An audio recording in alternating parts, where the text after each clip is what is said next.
In your garden or in your home, you may already be seeing more bugs starting to emerge for the spring, and some of these are what entomologists call introduced invasive species. A lot of people consider those interchangeable terms, introduced and invasive, but sometimes species can be introduced from another country and they aren't considered invasive. Invasive is kind of synonymous with pest. It's something you don't want there. Dr. Austin Jones, instructor of entomology at the University of Arkansas, says out of the many types of introduced invasives in the state, there are a few key species people in Five Country may be seeing more of right now. Brown marmorated stink bug is one that gets a lot of attention. They come into people's homes and overwinter. Some of the other ones that you'll see waking up this spring, Japanese beetles. It's a small green beetle.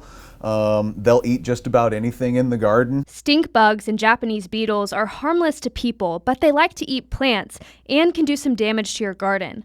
When it comes to managing pests like these, Jones does not suggest heavily spraying your home. They're packed into cracks and crevices of your home that you may not necessarily see. And if you spray to kill them, then you're going to have a bunch of dead bugs in those areas. And then other little beetles come along and eat dead bugs. You can vacuum them up. You can get a pan of soapy water and drop them into that if you want. You can use the good old-fashioned smash technique.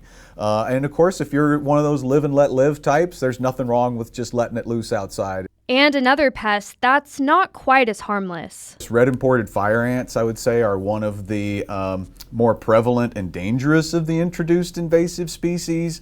While you'll see more of them all across the area this time of year, Jones says they're most prevalent in southern parts of Five Country. If you see these ants that bite and sting at the same time, Jones says his advice is to steer clear.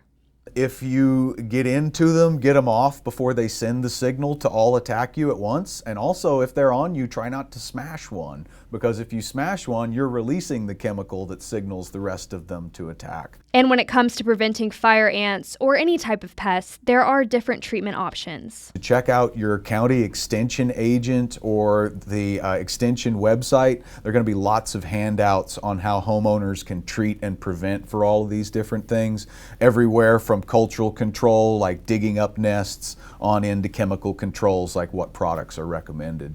In Fayetteville, covering news where you live, Morgan Wrigley, 5 News.